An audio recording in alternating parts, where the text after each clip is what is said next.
Hey there, I'm Christopher Schoenwald, and welcome to Life as a show intently focused on helping people find their professional pathway by exploring and unearthing the details of jobs from around the world. For listeners who have been tuning in regularly, you've probably noticed I've got this little spiel off the top where I'm asking people to go over to YouTube. I have a channel over there, Life as a ... And basically, it's just highlights from the main audio versions, from the podcast versions of these talks that I have with these great guests. And the reason I'm plugging it so hard is that I think this content really does matter. And I want to get it in front of people. I want to get it in front of youth, people that are still undecided, who just don't know what they want to do with their lives. And I think this platform, YouTube, offers that opportunity to kind of get up close and personal with some of these guests in a different format. And if you're just not into audio, if you're not into podcasting as a whole, that's fine, that's okay. Well, you can still digest the content in a different way.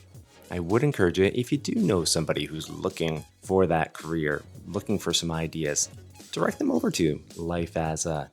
over on YouTube. If they're into videos, they might just find what they're looking for over there. And while you are there, hey, I would always appreciate a like or subscribe. It's the best way to let that algorithm know that the content matters, that it should be put in front of others. Well, I do thank you for letting me ask this of you, but I think it's about time we get into today's episode.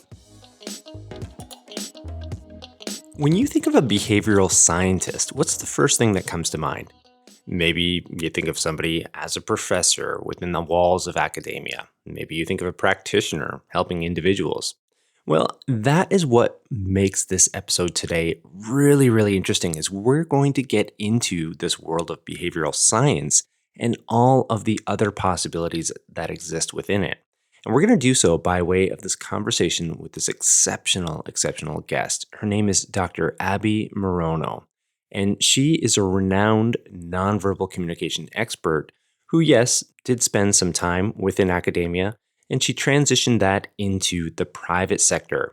And she works for this company called Social Engineer, which unto itself is really, really interesting. And we break it all down, what that company does, her involvement with it, and some of her other activities, which involve being a keynote speaker on the topic of behavioral science, as well as how she leverages her skills and abilities to help out with this really wonderful nonprofit organization. Beyond all that, we get into conversations in which Dr. Maroño explains how she's helped accelerate her career by way of some strategic decisions along the way.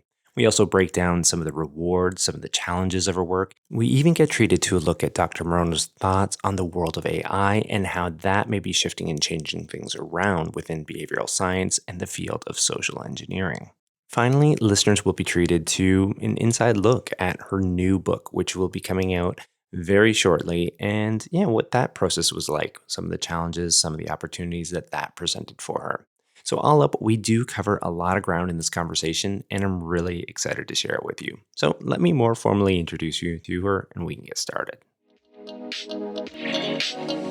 Dr. Abbie Maroño is both a scientist and a practitioner in the field of human behavior. After completing her PhD in psychology and behavior analysis, she became a professor of psychology at academic institutions by the age of 23. In 2022, the U.S. Department of State awarded her an O1 visa for extraordinary abilities in the sciences, recognizing her as being in the top 1% of her field internationally. Now, she currently serves as the Director of Education at Social Engineer LLC. She also co-hosts the Social Engineer podcast and runs a mental health-focused blog column for the Innocent Lives Foundation. Abbie is an active member of internationally recognized research groups and was honored as the Reviewer of the Year in 2020. In addition to her academic and professional accomplishments, she is a sought-after keynote speaker, expert advisor, trainer, and coach. As well as this, Abbie has recently become a first-time author, and her book will be available in all major bookstores in 2024. And she currently resides in Orlando, Florida. So with all that noted, here's my conversation with Dr. Abbie Maroño. Yeah, so welcome to the program. How are you doing today, Dr. Maroño? Thank you for having me. I'm doing well yourself. Yeah, really good. I'm excited for this talk for a number of reasons. I think the work that you do is absolutely fascinating. I found myself going down this rabbit hole when I was, researching for this and putting some questions together. Really, really interesting stuff here. Thank you. Yeah, it's a line of work not a lot of people know exists. Yeah, we were just speaking pre-recording about how I misidentified some of the work that you do, at least initially, and you're right. That's also part of the intrigue, quite frankly. But I do have this first segment lined up, and it's something called Coloring Wikipedia. And as my listeners know, it's basically a segment where I just read off a definition of what the guest does or the field of study that they're involved in. And I actually went with two definitions here. I have one, behavioral science, and this one's actually coming from the job site Indeed. I'll read that off in a second. And I have one more, social engineering, which is the one that comes from Wikipedia. They are a bit wordy, I will forewarn you. So here we go. Behavioral science. Behavioral science primarily deals with human action and human behavior in society. A behavioral scientist conducts experiments, surveys, and interviews to observe, test, and develop theories on how human behavior affects personal decisions, thoughts, actions, and interactions. There's the first one, behavioral science. Next up, social engineering. In the context of information security, social engineering is the psychological manipulation of people into performing actions or divulging confidential information. A type of confidence trick for the purpose of information gathering, fraud, or system access. It differs from a traditional con in that it is often one of many steps in a more complex fraud scheme. It has also been identified as any act that influences a person to take an action that may or may not be in their best interests. First take, what do you think of those?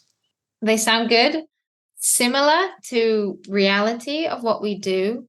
Behavioral science is so broad. I am a behavioral scientist in my role at social engineer. So I study human beings. I'm a researcher. I conduct experiments. I look at the psychological mechanisms that underpin human behavior. And then when it comes to social engineering, that second definition was one created by my boss here at Social Engineer, Oh, Chris really? Hadnagi. Yeah, the influences an act that may or may not be in their best interest. And the reason why he coined this new term is because that original definition is very negative. It focuses on the manipulation side of social engineering. And that's what you do if you are a social engineer in the illegal sense of actually committing fraud. Now, you have professional social engineers who run social engineering tests on people's human security network. So, a company could be, say, a big tech company or a bank. They're at risk of fraud. They're at risk of vectors, which is the phishing, vishing, and smishing, which are terms meaning, email phishing, voice phishing, so a fraudulent phone call, or smishing a text message. If an employee gets one of those things and it has a malicious link attached and they click it, now all the data is at risk. So you need to understand how to protect against those. And what we do as social engineers is we run those kind of fake tests. We run it as simulated tests, but we don't use the manipulation tactics that the actual con artists will use. We don't use things like fear. We don't use anger. We don't create negative emotion to get what we need. We use things like cooperation enhancement and principles of trust. Because if I use shame to get information from you, how can I teach you to be better? How can I teach you to be more aware? It's not going to help you. So what we can do is use professional social engineers to access that information and get through the human security network using techniques that won't psychologically harm those individuals. And obviously we don't just, call up random banks and do it. We have contracts with them. They hire us to do it. If I just called you up now and pretended to be the bank or pretended to be, I'm the window cleaner, I need to book, where did you leave your key, things like that, that would be fraud. That would be highly illegal. We have contracts with those that we do that with. Oh, how interesting. I mean, this is exactly what I was speaking of. It's this level of intrigue that I have. And I think a lot of people, once you kind of open that can of worms, like there's so many different areas to kind of Yeah. explore within this. And I can see how it'd be really, really rewarding, like almost endless in terms of what you can be Yeah. learning, what you can be involved with. We're going to get to this later on. As technology evolves, it opens up a whole different set of challenges for organizations and ways of kind of, preventing some of these issues, I suppose, and it involves the type of work that you do. Yeah, I think impersonation intrigues people. So part of the role of social engineering is to physically get into buildings. So if you need to get into someone's computer network and you need to plant a USB stick, how do you get through the door? How do you get into that really important conference room or that private meeting? And that's what social engineers will do. They'll go in with a fake persona and get into the location that they need to get into. And our team do that. We're hired to break into places, get into, locked doors, access people's name badges and security passes, and plant USBs. Obviously, we don't plant malicious links or anything like that. But that's the bit that is so interesting because you see this kind of work on TV. I remember Chris had Nagy's book, and the first chapter starts with this heist almost that he did. And at the end, he was working with law enforcement. And it was so intriguing. And you think, wow, this is genuinely people's real careers. Yeah, yeah. I just have visions of that film that came out several years ago, the DiCaprio film "Catch Me If You Can," which I think was, yeah, based around a true story of how he's impersonating all these Yeah. different people and professions, and yeah, doing probably much of what you're speaking of right now. Really quickly, in terms of, I guess, some of these contracts that you have with these organizations, and you are running these tests, you are, like you just said, trying to get in, planting these, bogus. I'm losing my mind here. USBs, sorry. USB. It's early here in Japan. These USBs. As far as that goes, like, what would be a success rate for you? Are you able to say that, or like how easy or how difficult is that typically? It would depend on what the client wants. Hmm. So, for example, say a flag, which is we collect flags from targets. A flag might be someone's home address, but a different client might say, well, we don't care about that. A flag to us is a password, or a flag to us Okay. is a social security number. So they will determine that. And it's the same with the physical break ins. Some might not want planting USB, some might just want you to get into a certain location. So depending on what they want will depend on Yeah. what's considered a success to us. And we recently created the first ever phishing report, which talks about the compromise rates. And it is really, our compromise rates are really high. People aren't very secure when it comes to the human network because we're naturally so trusting. So to get someone to do something you want them to do actually isn't that difficult, which is why we need these simulated attacks without using the manipulation to train you to be more aware, to have better cyber hygiene, and to recognize that it's not just the email that's a threat. It is that phone call, it is the text message, and it is someone coming into a location that could have some sensitive data. Yeah, yeah. Well, quite frankly, these days it's a combination of several of these different techniques that are being paired up together to really break down someone's sense of, of what is acceptable or Yep. what is, legit or not. It would seem, at least, I mean, at least within the media, when you're reading these things, that it's getting that much more, advanced, that much more, thorough. Oh, These, absolutely. It's massively on the rise. yeah, yeah. And you'd think as well, I mean, I would assume at least that we are getting used to it. I mean, it's common knowledge now that these types of tactics are out there, but it's somewhat surprising to hear just how simple it is, or relatively speaking, for some of these bad actors to still be gaining as much access as what they're getting. Yeah, I think because we have such good technological security, we protect our stuff, our systems, that we think that, I've got this great security system, everything's fine. Well, actually, the biggest security risk is the person. So we're not really training the human network. We're training how to use the technology. But if it's someone picking up the phone and giving a password, what does it matter if you have great security on your laptop? There it is. There it is. All right. Well, maybe you could shift over into another segment here, a day in the life. And maybe in the most generalized sense, we could hear, some of the activities that you are involved with, at Social Engineer, being the director of education. Yes. So sadly, my role may not be as exciting as the listeners may expect from our last segment, because I'm the director of education here, I am a behavioral scientist. I'm not a professional social engineer. I work with them and I work as the director of education here. So it might sound boring to some people, but I love my job and I love the work that I get to do. And if I'm not doing speeches, and we'll talk about that later, most of what I do is behind a desk. I spend 90% of my time behind a desk. And my job can vary. So I create courses, both in person and online. Everything that is education or science-based, I've created it. I have my hands in it. We recently just finished creating our first ever audio course.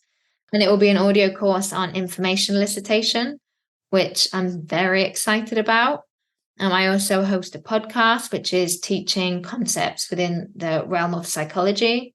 I do internal training. So I make sure all of the courses that we have, all of the training that we do is based on rigorous scientific principles. And as science is constantly evolving, we need to be constantly evolving with that. So I have a whole day every week dedicated to my own research. So reading academic papers, making sure that I'm up to date with the literature on everything that we need to know, as well as conducting my own research. I conduct research internationally, and I'm a member of many research groups, as well as run my own research group. And then I write blogs. I do a lot of interviews, like I recently did Forbes Breaking News, and I've done a few with them. And then, of course, I do things like speaking. So I have various topics which people will hire us out to do talks and speeches. And that's always fun, getting to go to different locations. I recently was in Ohio doing a talk, which there wasn't a huge amount to do in Ohio other than the talk, but it was great to be there. And I fly to Massachusetts in 2 weeks to do another talk, which is, again, it's always really exciting because you get to network and run events. And then, obviously, we spoke prior to this. I write a book on the side and I do some volunteering with the Innocent Lives Foundation. So I do juggle a lot. And as I'm saying that, people are probably thinking that seems too much.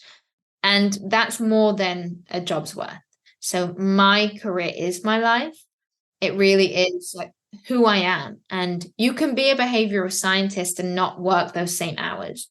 And you can be a behavioral scientist and just focus on some of those elements without doing everything, because it can, when you hear that, feel overwhelming and think there's no way that I could juggle those different tasks. But that's not a role that you would have to take. That's because my career is my hobby as well as my full-time job. Yeah, it just screams passion to me when I hear all those things, like that, as you said, I mean, that is a lot, for some, it might be considered a lot, but when your heart's totally into that and you're totally intrigued by it and can't get enough of it, yeah, you could probably be adding a few more things in there if you really wanted to be. And the one thing that you said earlier on was that this might appear a little bit boring as opposed to what the work of a social engineer does, but when I was listening to this, I was just struck by the thought, like, especially in terms of that day when you're devoting yourself to reading academic papers and you're keeping up with the science behind it all. I mean, what's more exciting than that, quite frankly? Like, you are finding, You. yeah, I think so. Like, you're right on the edge of it all, and as I said earlier, I mean, as technology's evolving, our human behaviors are adapting to all of these things. So the most recent reports coming out or research papers coming out on that would be interesting to somebody like yourself or anyone who's involved or has an interest in that field. I couldn't think of anything more exciting to be involved with if that's Thank what you're you. aligned towards. Yeah. Yeah, I think, it's really a blessing that I get to learn for a career, because I'm an educator. I love educating. And I love seeing people enter a room that think that psychology isn't interesting. And then leaving that room realizing there's actually so much more to it than I thought. And that is what drives me. When I see that passion spark in students, in mentees, in the corporate world too. I see it so much in the corporate world where people have been in careers for a long time and they never thought that psychology was important, because they see psychology as maybe like a mental health focus and not related to their job, even though they interact with people. A lot of people don't recognize the power of that understanding. And then when you do these talks and you do this training, and then you see that switch, and you start to see in them a little flame of interest. And that's what it's all about, because learning for a living is something we all do. No matter what it is you do, we all learn for a living. So being able to be part of that actively and educating and sparking that interest, it's amazing. Yeah, yeah, and having like specific time devoted to that as well. I think, that's one of the things, a lot of us are learning in our daily lives, in our careers and whatnot, but we might Yeah. not be consciously aware of that and Yeah. get caught up with several other things, and a lot of it slips by perhaps. But when it's built into your structure, I think that's, ever so exciting. So yeah, yeah, yeah. I do kind of want to rewind a little bit here and go into your past in this next segment, pathways. And the aim of the segment is to kind of show listeners, how people make their way into their present line of work. But before we get into the nuts and bolts of that, I mean, you yourself, I'm guessing here, were just, when you were younger, just curious and, inquisitive by nature. I'm assuming, I'm guessing here. Would that be an accurate assessment? Yes, absolutely. I think as a scientist, there's always one question on your lips, and it's why. It's just a desire to understand. And that has propelled me through my career, but it was also the step that made me want to be in this career, wanting to understand why. Now, how did that lead into the work that you're doing right now? So it's an interesting one. So when I entered university, my original goal was to be in the FBI. I watched a lot of Lie to Me and CSI, and I wanted to be a human lie detector. And I did my first academic papers in the field of deception detection. And I had this preconceived idea of what forensic psychology looked like. So when I entered university, I had that craving to understand. So I went to one of my lecturers with an idea, and his name is Dr. David Keatley. He's an incredible mentor, professor, and person all around.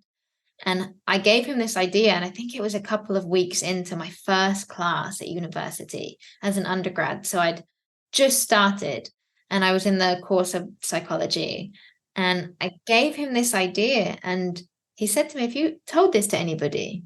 And I said, "No, not anybody yet." And he said, "Well, don't, because it's not been done. So if you want to do it, I'll work with you and help you create this, and we'll turn it into an academic study." So I said, "Absolutely, I'd love to." And he helped me so much. And we had ended up having a contact with Joe Navarro, and we were building on some of his theories in a very unique way. And we got in contact with him, and he agreed to work with us. So this person that I'd admired in the field, this ex-FBI agent, this nonverbal communication expert, and the paper was in nonverbal communication, he had reached out and said, "Yes, absolutely, I'd love to work on this with you." So that really fueled the interest as well. Oh, yeah. But I still had the goal of, I want to be FBI. This was just an interest. It was never my goal to be an academic at that point. I really wanted to be a practitioner. But in creating that research, you come in with a question of, I wonder why this works. When we finished the paper, I discovered something. Everything that you publish is because something new has been discovered. And the second that paper got published, that was it for me. That goal of FBI, I knew it would never be a reality because I was hooked. I was just hooked on research. And then I dedicated all of my free time outside of studying for my degree to do more research. And I said to him, "Do you have any more ideas?" And I would constantly come to him and then Professor David Clark, who worked with David a lot. And the three of us would have little coffee meetings and talk about nonverbals. And Joe ended up being in another paper with us. And then we'd started working with FBI agents currently in the field using their data. And the more research I did, the more questions I had. The more you discover, there's that saying that the more you know, the less you know. And there was just so many questions. And I realized that I want to dedicate the rest of my life to asking and answering questions, because everything has an answer. We just don't know what the answer is. It's the same in every science.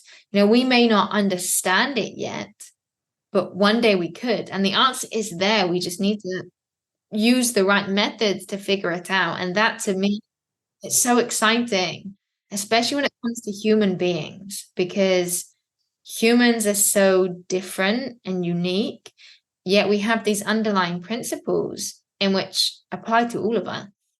Things that are the same, and we can predict behavior quite accurately in many different settings. And I think that's so fascinating. So I had pushed through with this interest, and I never did my master's. I got a scholarship to do my PhD. I was very lucky. It was a PhD of my dreams. It felt like it had been handcrafted. But before I got that PhD, I'd been rejected from many other PhDs I applied for. So it's easy to think, wow, that's such a quick, easy route, no speed bumps. But it was a lot of rejections to get to that point. And then the one after I had given up on the idea of doing a PhD, this scholarship was offered. And then it was just, like I said, felt like it was handcrafted. So I started doing my PhD, continued doing research on the side, set up my life as if I was going to be an academic. And then while I was still finishing off my PhD, I did have a very good portfolio of extras. Like, I'd done a lot of conferences, I'd done a lot of research, I'd worked with a lot of big names. So I applied for a lectureship, and I became a professor while I was still finishing off my PhD. I mean, it just seemed like, this is the dream, this is everything, this is where I'm going to stay. But academia for me was not what I expected it to be. Okay. Once you got in. Yeah, I thought that I would be surrounded by similar minds, similar passions, because I go to sleep excited to wake up and work. And I've always been that way. And I hate when you're so tired from working that your eyes hurt and you need to stop. I hate that moment because there's so much more I want to do. And I've always been this way when it comes to psychology. And I felt that draining from me because I was around a lot of procedure. Everything felt very procedural, and the academic system is very harsh. It's very, very tough, and not tough and competitive. It's just very tough. I just felt that it was more about almost like a pyramid scheme. It felt almost like we're just providing a service to students that didn't really want the service, because it was like this, they were just kind of running through the system, because now it feels like there's so much pressure on people to get degrees. And I don't think that that's the right way to go. Academia isn't for everybody. If you're not really passionate about what you're doing, then you don't need a degree in it if it's not what you want to do in your future. But I think a lot of people go into academia because they feel pressured, they feel like they need to. And for me, it didn't feel like there was this drive and passion that I thought I'd be surrounded by it. Some of the rigidity as well, I'm thinking with yeah. it. Yeah. Yeah, it just didn't fuel me the way that I thought that it would. And I was in a university that was very teaching focused. And I thought that it would be challenging, because when you're a student, you think this is very difficult material. But by the time you're a professor, the material is not difficult anymore, but you teach it consistently. And I was just getting really tired of teaching things that I didn't find difficult. And you want to teach more complex things, but you can't do that because you're in a curriculum and you have to teach what they need to know. And the research is where you get that stimulation. But because it was a teaching focused university, there wasn't enough research there for me. And I wasn't surrounded by enough researchers that wanted to publish for the right reasons. Again, it felt very procedural. You had to publish for your career. You had to review for your career. It was never about that finding out why. And I started to go to sleep not wanting to get up for work. And that's an alarm bell for you, it sounds like, or would have been. Yeah, Yeah, that was the alarm for me. Then I realized I can't stay in academia because I'm actually losing my love for the science.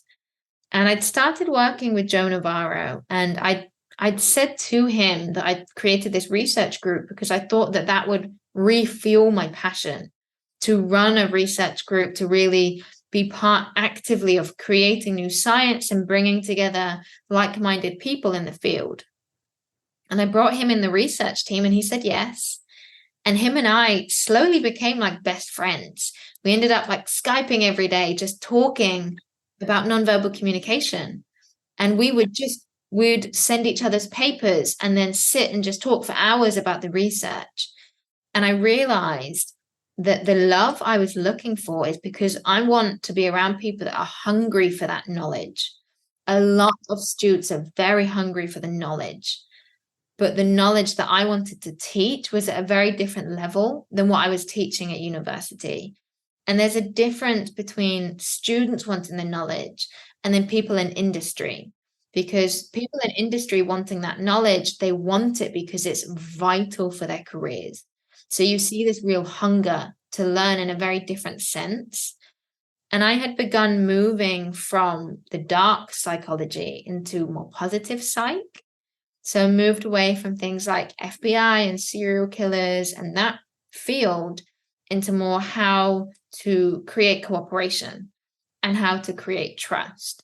And in working with Joe, he introduced me to his way of life. He works in corporate, he teaches corporate, he trains, and I sat in some of his training, and it was just the atmosphere in the room. It was that So different hunger, than what that you'd drive. experienced. Yeah, yeah. Yeah, and it was not what I expected. And I realized that I wanted to bring what I do in academia into corporate. And that sounds really simple, but there is this big divide between academia and industry where they don't really communicate and they don't often see the value in each other. And the more I worked with practitioners, the more I realized, wow, what you have is so important and it's so different than what I have. And imagine what we could do if we worked together rather than me just staying in this academic bubble and you just staying in this bubble of industry. What if we united our forces? And then he got me to do podcasts and he got me to do some more media. And then from that, me really pushing being out on the media, I was introduced to Chris Hadnagy. And that's when he was really interested in my work. And he had the same mindset of he's industry. He's only ever been industry. He has no interest in being a scientist, just like I have no interest in being a practitioner. But he wanted a scientist to facilitate the learning that they do and to facilitate the teachings that they do. And it was just this perfect match of he sent me this description and said, do you happen to know anybody that does these things? And I said to him, Chris, I can tell you with certainty that nobody does what you want except from me. And I know that because it's the title of my thesis. He sent me this question and said they need like to know how to use nonverbal communication to influence information elicitation and understand the psychology behind it. And I said the title of my thesis was using nonverbal communication to influence information elicitation and what were the psychological underpinnings. So I said, there's no one better suited for this than me, so hire me. And he did. And that's how I got into the industry. So it was a straight line down from, yep, this is everything I want. For 7 years, I headed in that direction. Or for 6 years, I headed in that direction. Straight line, everything was carved into this perfect academic bubble and this academic future.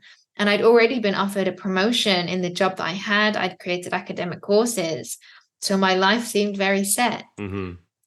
Just took this sudden turn into now I work as an academic in industry. Yeah, it's really interesting. I mean, a couple things stand out to me in listening to that. I mean, one is, you don't know what you don't know, I suppose, right? It sounds like to me, at least initially, like you had this vision, this dream of working for the FBI, right? And that's everything that you were going for. And then once you immerse yourself within some of these other worlds and you learn different things, there's things that you just can't necessarily pick up before actually getting involved in the work that you're doing. And if you're self-reflective and you're considering these things about who you are and what you like and where you want to be, and you keep an open mind, that's where, different avenues or pathways sort of like open up, and for lack of a better word. And it Yeah. sounds like to me that's what you were doing. You're just discovering, okay, well, this is something I want to keep pursuing, but on my present course, my present pathway, it's not going to allow me to do so.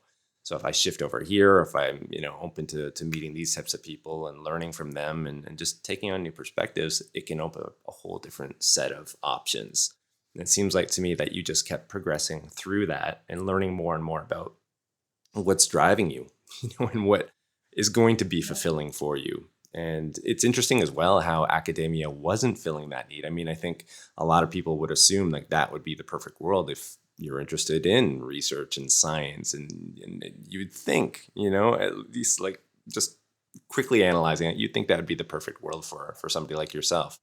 It's a bit disheartening to hear that it isn't, in the sense that like academia is failing. I think a lot of people like yourself who, could be contributing there. But on the other hand, into that world of corporate and whatnot, you're right. I mean, it makes complete sense where that type of information could potentially, in the right hands or in the right organizations, be devoured, be accepted by people who really, really want to learn from it because of the benefits that it can certainly present. So really interesting, I think, for a lot of people, young people themselves who are looking at this field, or any career for that matter. I think keeping an open mind on some of these things, and quite frankly, it fits the segment perfectly. I mean, the segment pathways is almost always squiggly in nature. These lines of where people think Yeah. they're going to go and where they ultimately end up, very, very different. So Yeah. And you make a really good point about academia has failed people almost, because it's not that the academics themselves aren't passionate and don't love what they do. It's that they don't get the opportunity to express that, because the system, it works in, you have a certain amount of hours that you have to do each week and each month and each year. And you don't get enough time for each task. So a task that may take 5 hours, you're not really given 5 hours for. So you don't get to do it to your best ability. And everything is just about getting it done because the academics are so overloaded. So even when they step into that field, passionate and driven, it's so hard to maintain that because it's so forced. And for me, I recognize that I have the privilege of my time is my time. So I could maintain my love and my passion. I mean, even I felt that it was draining from me because I could work those extra hours, because I could get up early and finish work late and work my weekends. If I had a child or if I had a partner, I wouldn't have that advantage of being able to get ahead. And I shouldn't have to have that. So for people that do have families and other responsibilities, it was just getting through the day by any means possible, because the work was so overwhelming and you don't get enough time. There really just isn't enough time in the day.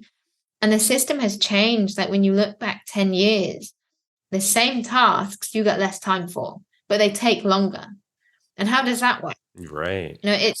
It has become this system of one in, one out. Just really trying to get everybody at university and get everything done. And it has stopped nurturing academics. And it's also stopped nurturing students because the lecturers can't create the lessons that they want to because they don't get enough time. So it's not the people in the system that's the problem. There's a lot of hardworking, dedicated people that are just exhausted. And I've seen it kick out so many really dedicated scientists that have just said, I can't do it anymore because I don't feel like I'm being valued within academia. And I think when it comes to the pathways, people see it as black or white. They see it as either I know exactly what I want to do and I'm going to do this exact thing, or I have no idea and I'm going to be super flexible. But there is an in between. I knew what I wanted to do. I knew it was psychology. Just like with research, I always knew I loved nonverbals and I knew I loved the field of cooperation and forensic psychology. But within my research field, because I knew that I didn't want to take one route and only one route and then think, what if I'd taken a different route? So when you look at my publications, I have publications in counterterrorism, in serial killings, in cooperation, in mimicry, and all these things that you think that's so random. Why are you doing all these different fields? And for me, that was my way of testing the waters. Within this one field of psychology, I studied lots of different areas and did research in lots of different areas.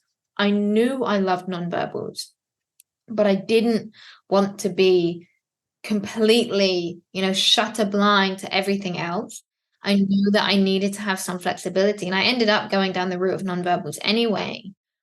But I tried lots of different things on the way, and that's perfectly okay to do. And people can do it with minors and majors. And if you get towards the end of a degree and think this actually isn't the degree that I want to do, well, change it. You don't have to stick to that one path. You can change. And there is an in between where you can know mostly where you want to be and what you want to do and still have an air of flexibility. It's not black or white when it comes to these things. Yeah, I really like that. A lot of great advice and insight there for people who are, perhaps conflicted by some of these thoughts or emotions as they're going through their education and, or even their own careers as well. The different possibilities that are out there.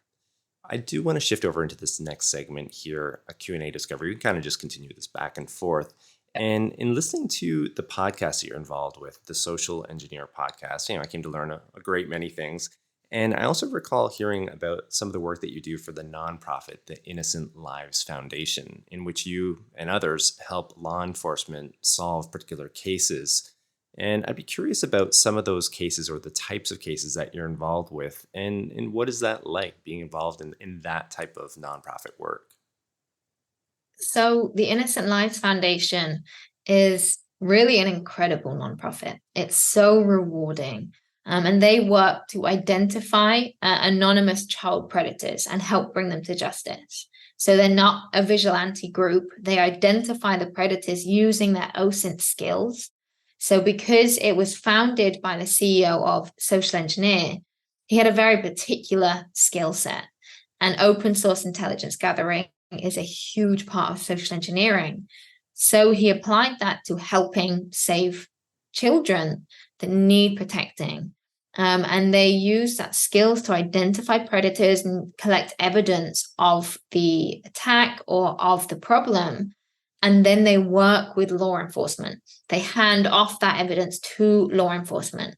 And then they educate the public. They don't go out and arrest the guy. They don't go out and trap him like you see in a lot of these, or her, you see it in a lot of these videos.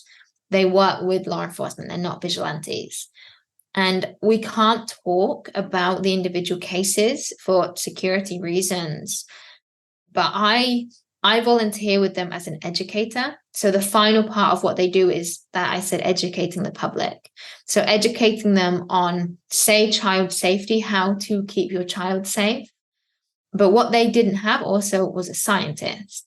They didn't have anyone. They have a counselor and a clinical psychologist, but she's a practitioner. So she actually is a counselor.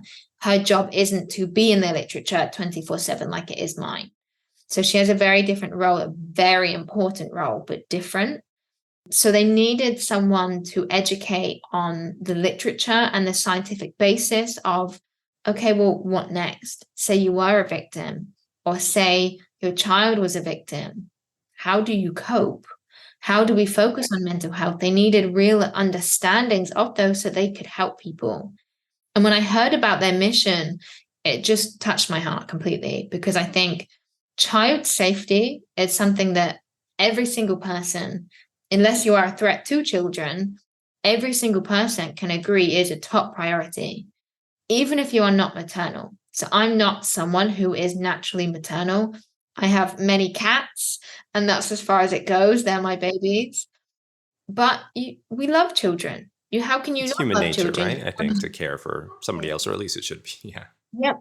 And to want to protect them and to see the amazing work they do and to be part of educating in the mental health that goes along with that has been extremely rewarding. So I recently started a blog column for them called The Doctor's Corner. And I talk about different issues surrounding child safety. So the effects on the parents, the effects on people around that, but also more widely mental health. So I wanted to touch on issues that people don't talk about. For example, I just did one called Frozen in the Face of Danger, and talking about how sometimes when we're in a traumatic situation, we freeze and we don't fight back and we don't do anything to stop it. And that can lead to this idea that we allowed it to happen. And it can bring a lot of shame and it can halt our healing. And we don't want to talk about it.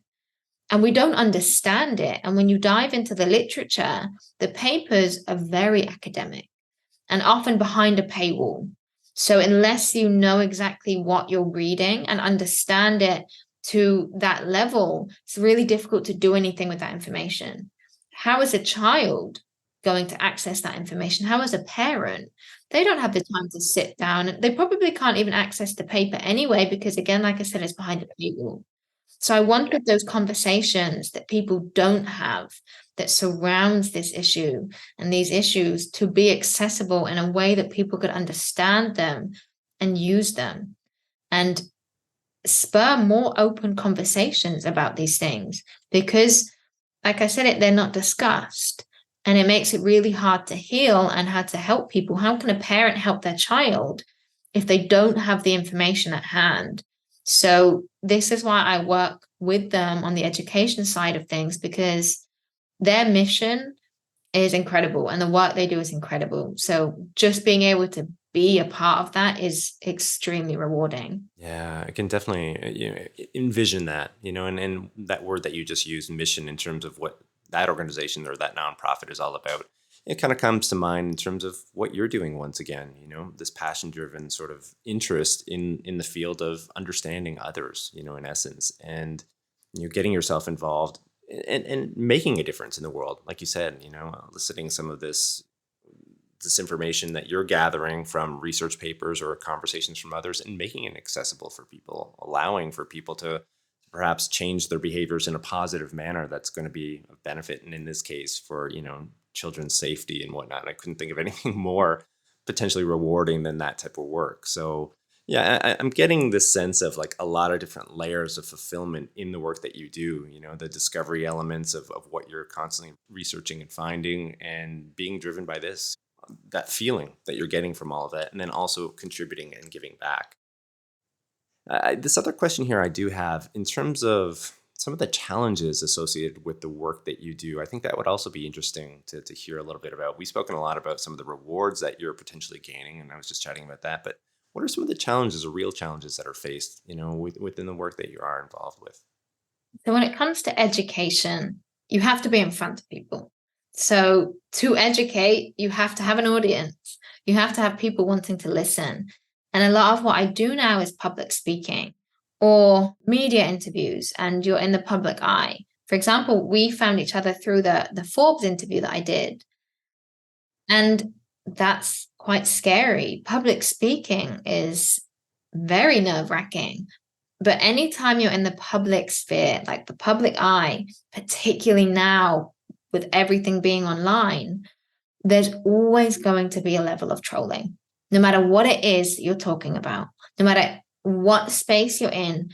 If you have a large audience base, there will be people making nasty comments.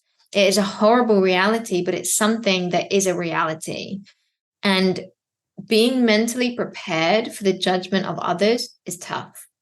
And I remember having a conversation with Joe, because when he wanted me to move from academia to industry, because he said, I can see you're unhappy and I can just see that you would have love in industry. And he really pushed me. And I'm so grateful that he did. I was so hesitant to do anything in the media.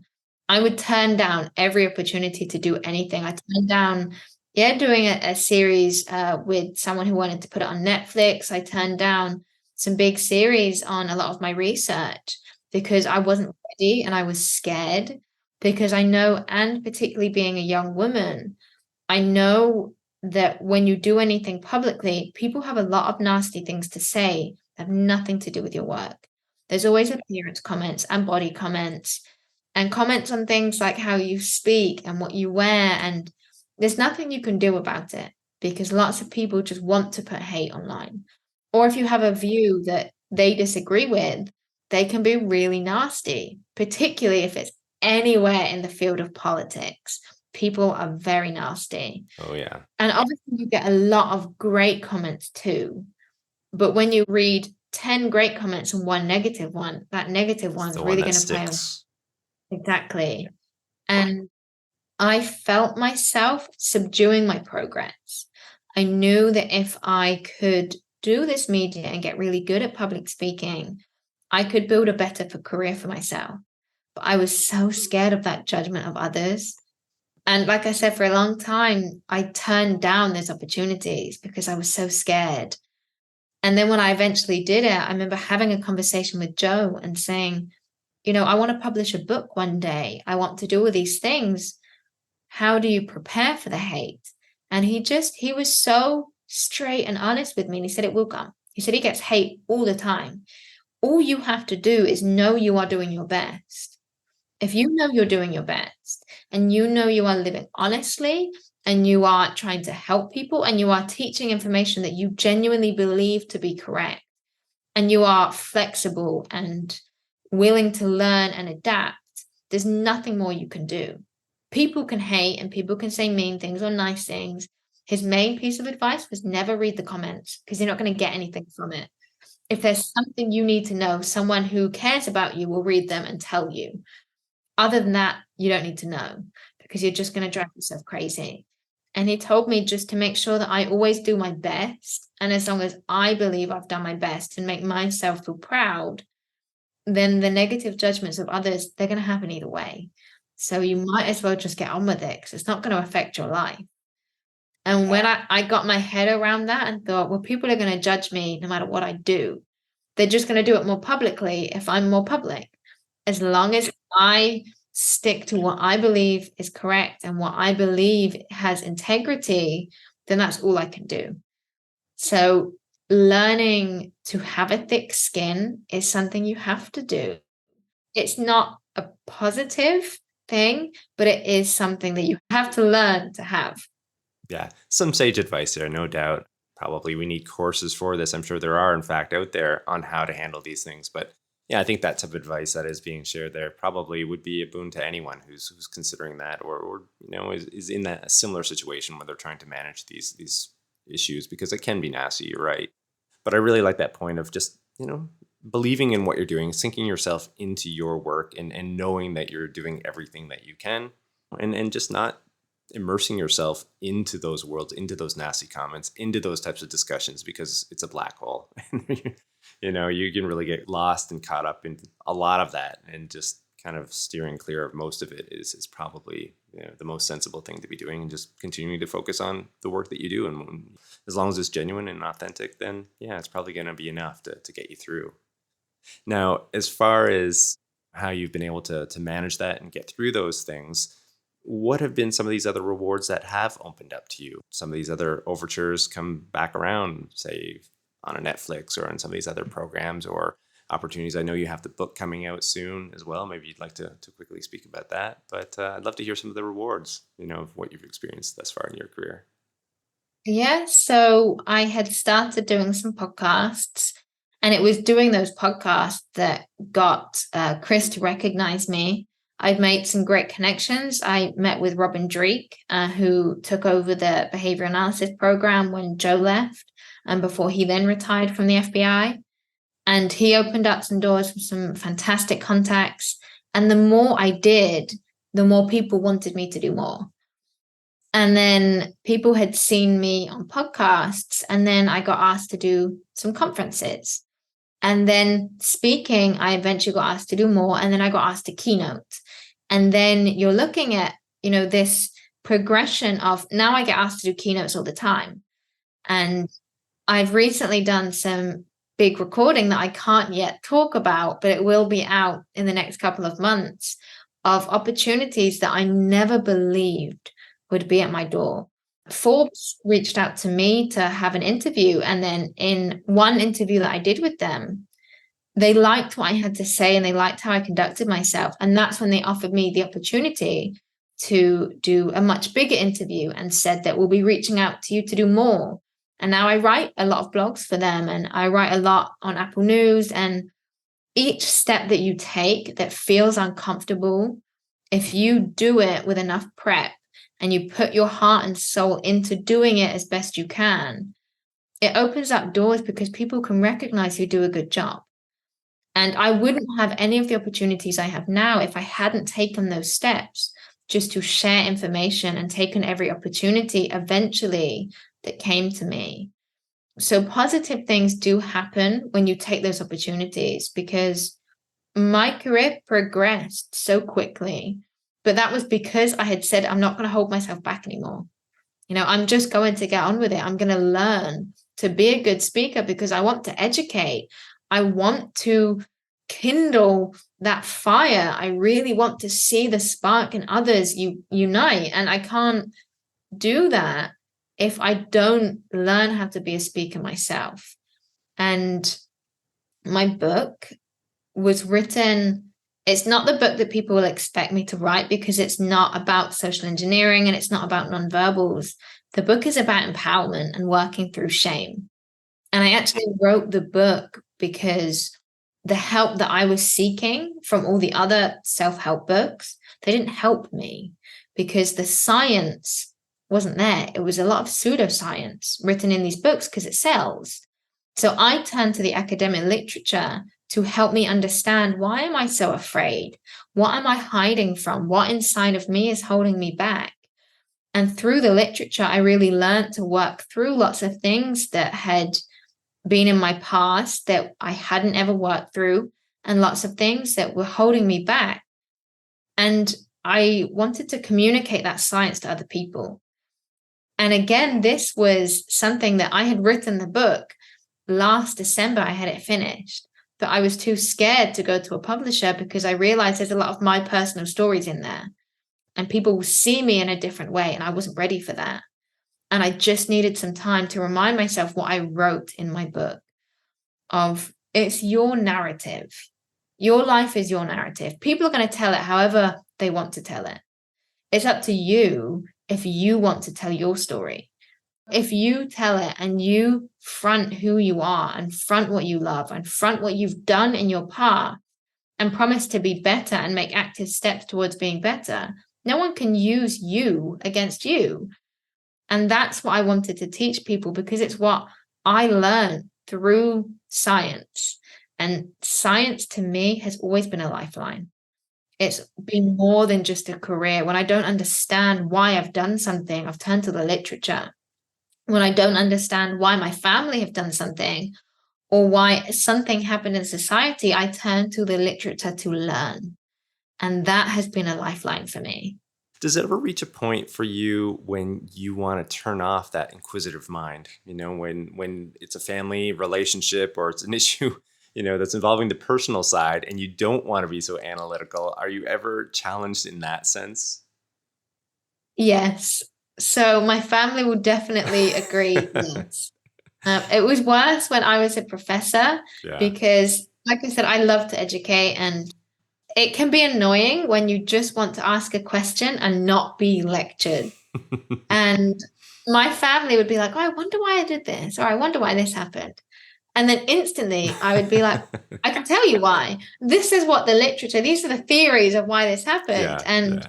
I had just gone into being a professor, so I was getting used to being a lecturer and I was really enjoying what I was doing.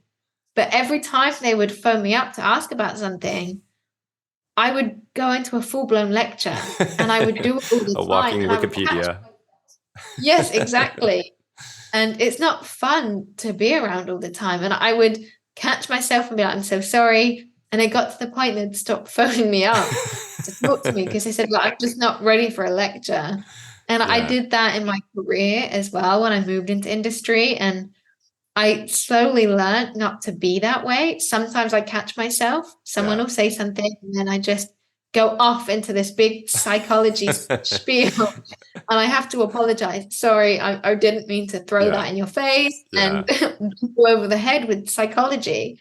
So I do catch myself because I get so passionate Yeah. about psychology that it's like I fall into a rabbit hole Yeah. and I have to learn to kind of pull myself out sometimes. Yeah, that kind of struck me as well. I mean, oftentimes I'm speaking with a lot of different professionals, and some jobs lend themselves quite easily to this blend between the personal and the professional. And I thought with yours in particular, like that would be a tough one to manage, at least initially, because some of the reasons you just outlined right Yeah. there, having that ability to kind of self-recognize, okay, I'm going down that rabbit hole again right here. Okay, I got to turn this off. I got to turn it off. Don't want to drag everyone else with me. I'll Yeah. just go down that rabbit hole alone where they don't have to be lectured. Yeah, exactly. Exactly. All right. Well, I do want to shift over into this last segment, a crystal ball segment. I'm going to skip over this water cooler story segment because you've shared several different stories that have been really, really engaging and really interesting.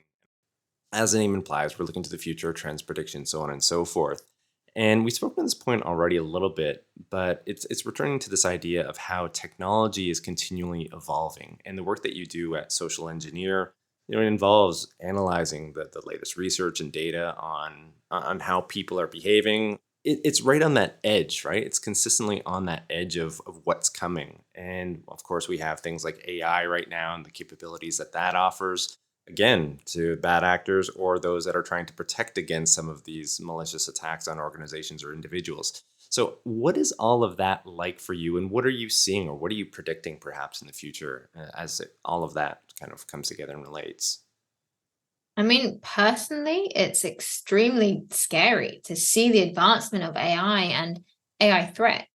We see now deep fakes, these videos that genuinely look so real. But professionally, the use of those kinds of technologies to steal information is unprecedented. We talk about we get a phone call, and I could before say, I'm the bank. Now what I can do is I can access the voice of someone that knows you, and I can use their voice. And these voice changing softwares are so realistic. There's so many cases of people phoning up, say, grandparents, and they utilize the voice of the grandson and say, I need medical bills paid. And it's horrifying. Or you have a stressed employee and the voice on the phone sounds like the boss. They're stressed, they're being asked to do something by their boss. It isn't the boss, it's just the boss's voice. And they've learned what the boss talks like. So it's very difficult to know what to do in that situation if you don't have really good training. And there's been studies done looking at deep fakes, and they've had experts say which video is real, which one is fake. And it's very difficult to identify which is the fake because the technology is so advanced. And of course, as technology advances, we get more malicious attacks. The codes being written are always outdoing the software, which is why we focus on the human network, because a code can be as advanced as possible, but it can only get in if you open the door.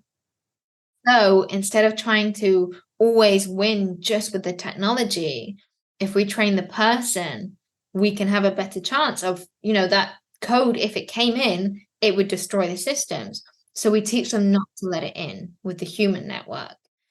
But these social engineering threats, the more advanced AI gets, the more advanced the threats get. And it's because it is so new, we can only do as far as science teaches us. So everything that I do is based on science. And when that science doesn't exist because it's still being tested, and the field of social engineering really does lack in science because of the ethics surrounding conducting those experiments. So it's really difficult to know what to do in these situations and how best to protect, which is why Social Engineer, we partner with universities, like we've partnered with Leeds University and Arizona University to create research projects, to create the science, because AI is advancing to such a degree that we can't keep up with it. So we have to actively now be studying it. And we are conducting experiments that we don't know what the answers are. I can't answer the question of how do you protect against all of these things because we don't know. So we're actively involved in trying to answer those questions so we can protect our clients as best as we can and educate the public how to protect themselves. Yeah, I took away a couple things in listening to that. I mean, one, on the personal fulfillment side of things, again, you're right on the edge. It's endless.